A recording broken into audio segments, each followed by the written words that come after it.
میره تو خونه و همه جا رو زیر و رو میکنه، ولی نه ردی از متهم پیدا میشه و نه مدرکی که دنبالش بودن، تا اینکه تو خرپشته یه چیز ترسناک پیدا میشه که مامورا جا میخورن از دیدنش، چیزی که سرنخ اصلی 2 تا جنایت وحشتناک میشه.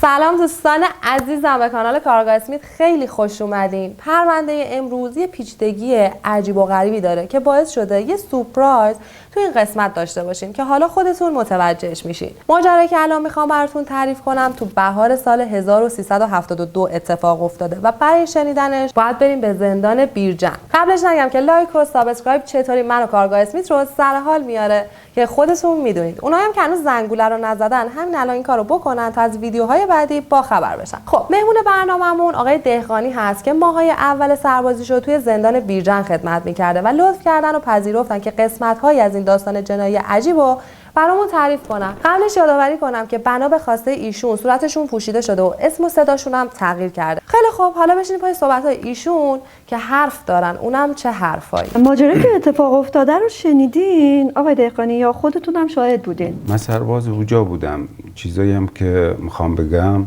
تو همون بندی اتفاق افتاد که بیشتر رفت آمد داشتم.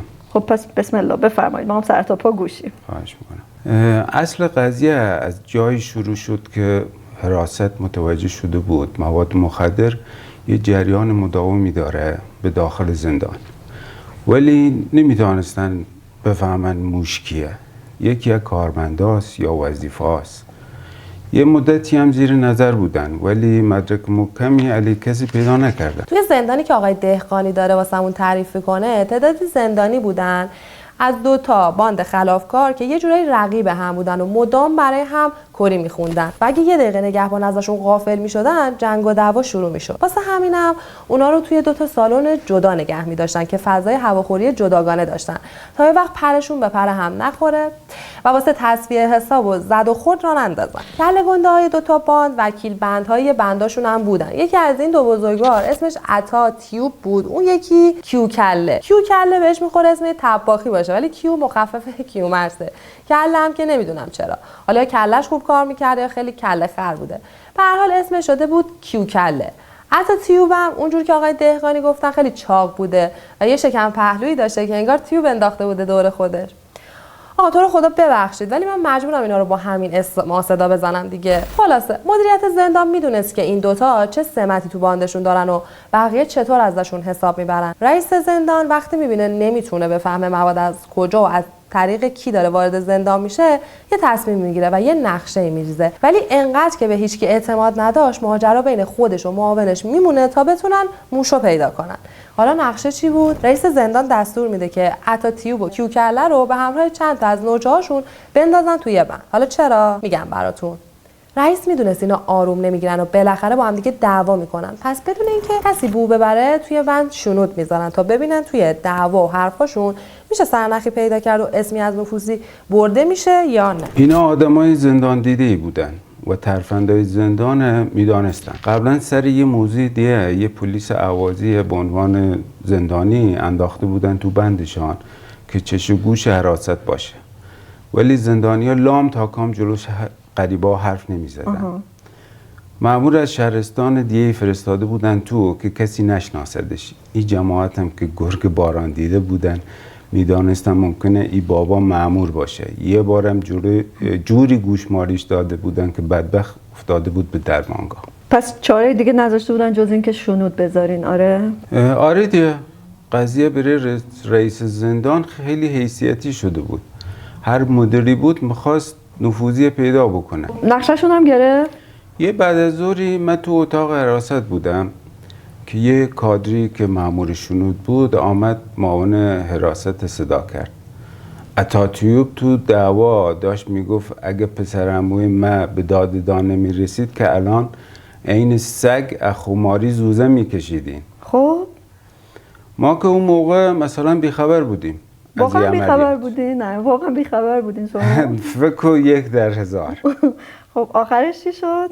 رئیس و معاون دنبال یکی میگشتن که هم فامیلی عطا باشه.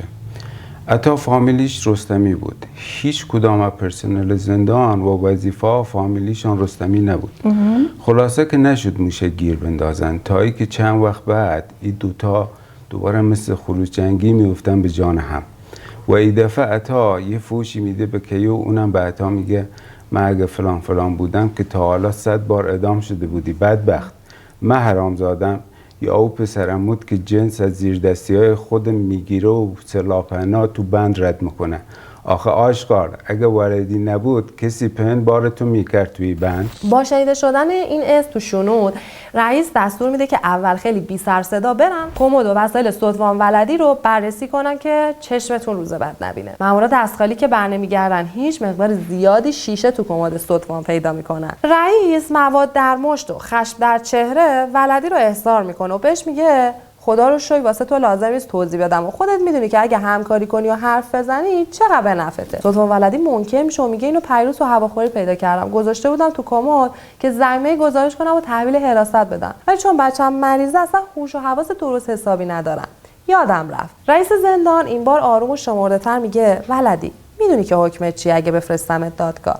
خودت داستانو تعریف کن که همینجا سراتای ماجرا رو هم بیارم و نفرستمت دادگاه. ستوان که فکر می‌کنه اینا همش دستیه میگه آن را که حساب پاک است از محاسبه چه باک است. رئیس جوری که هیچ کس توی زندان خبر نشه ولی داره میفرسته آگاهی تا پروندهش رو کامل کنن.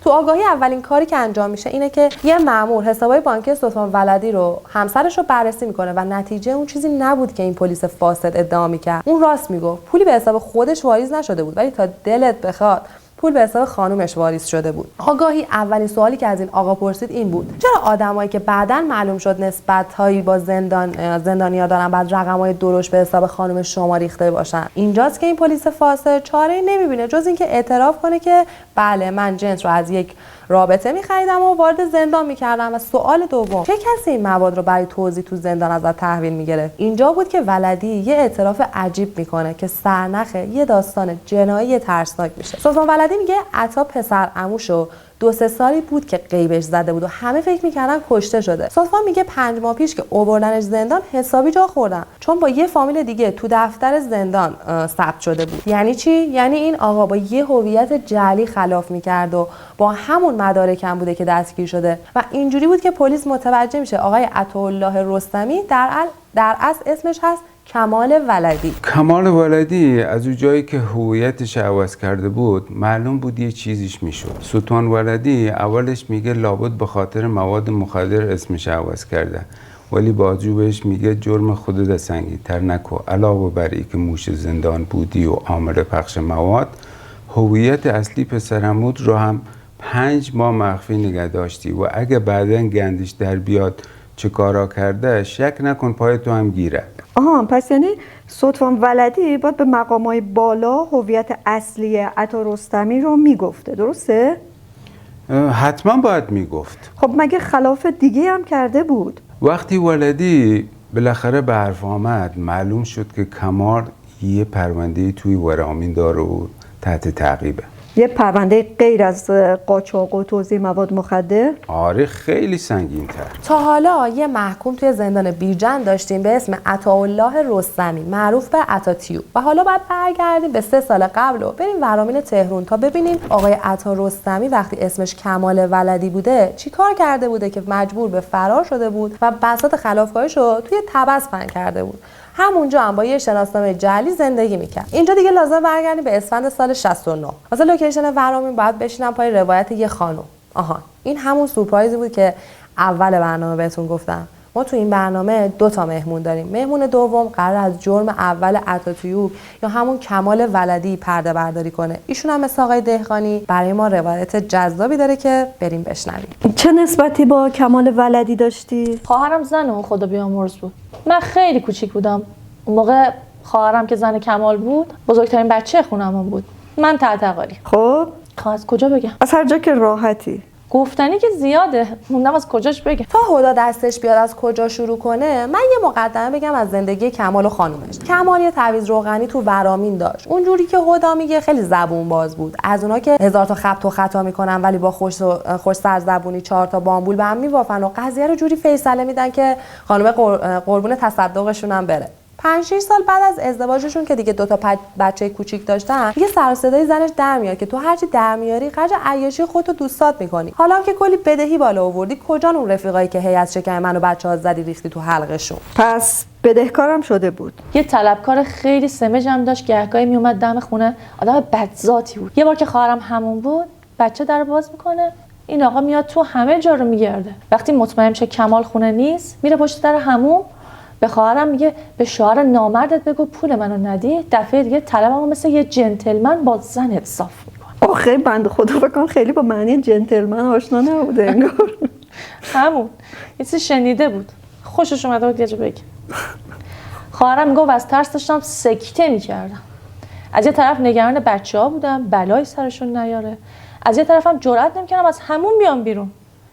خلاصه که همون روز با یه چمدون اومد خونه بابام، نشست گفت من بچه‌ام تو خونه کمال امنیت نداری. جدا شد. کمال اومد دنبالش، میگم مسخره بازی‌ها چیه؟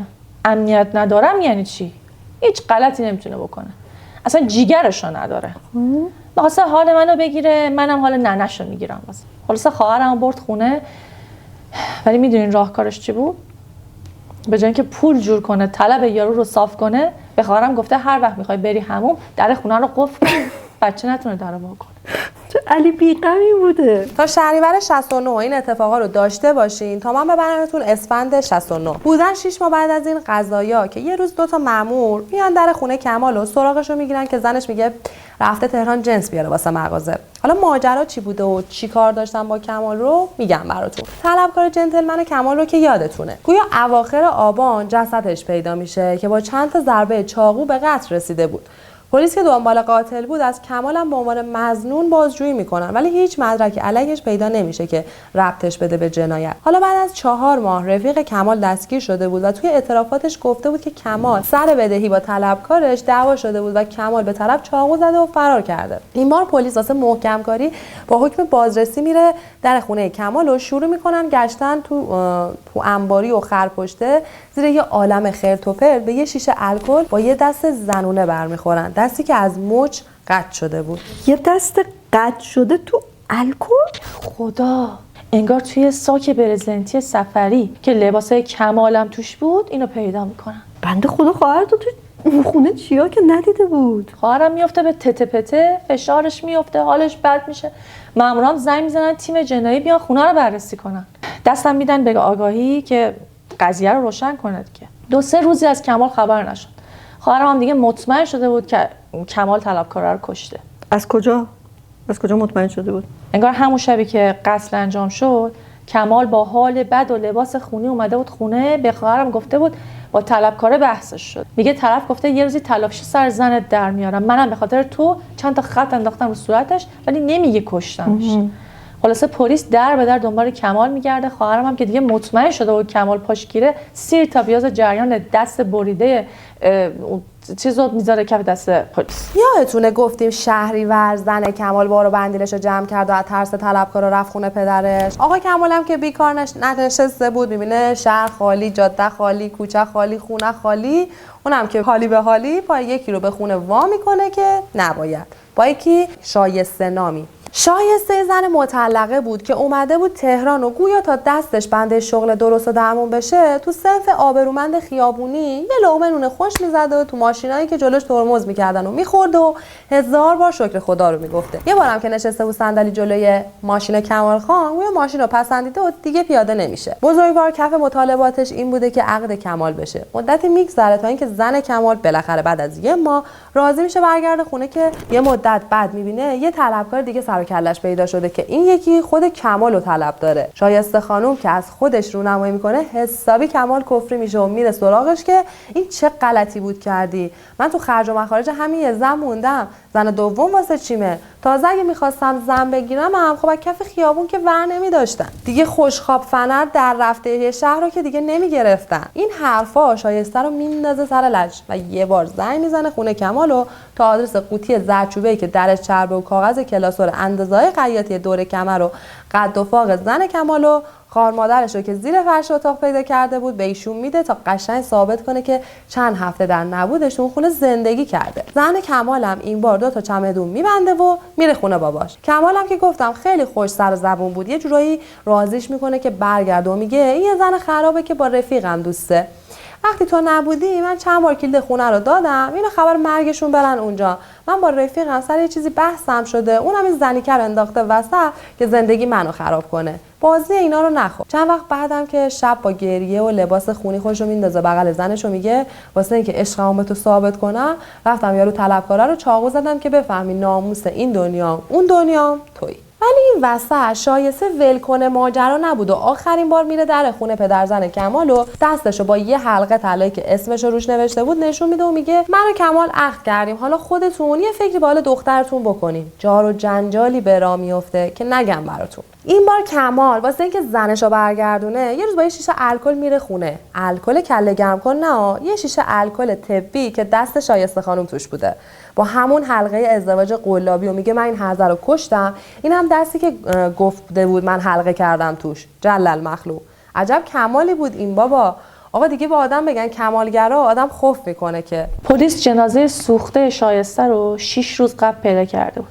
اونا حتی فکرش هم نمی‌کردن که قاتل اون کسی باشه که چند روز بعد رفیقش به قتل طلبکار اعتراف میکنه. یعنی پلیس برای یه جرم دیگه رفته بود خونه کمال، خب ولی یه مدرک یه جنایت دیگر رو تو خونش پیدا کرد. اینجوری شد؟ آره. ما بعد از اون فکر می‌کردیم کمال یه جایی مرده، سربنیز شده، کشور رفته بیرون، یه بلایی سرش اومده. تا اینکه 2 سال خورده بعد تو زندان بیرجند با یه اسم دیگه پیداش کرد. ماجرای پیدا شدن کمال بلدی رو هم که براتون گفتم و بقیه‌اش هم که گفتن نداره. بالاخره با اون جرمایی که انجام داده بود معلومه سرنوشتش چی شد. 2 تا بچه یتیم هم موندن رو دست زن کمال. دوستای خوب و نازنینم، امیدوارم که این پرونده برای شما جذاب و شنیدنی و عبرت آموز بوده باشه. ممنونم که منو همراهی کردین و ممنون‌تر که با لایک و سابسکرایب و کامنتاتون ما رو دلگرم نگه می‌دارین. روی ماهتون رو میبوسم و به خدای بزرگ میسپارمتون.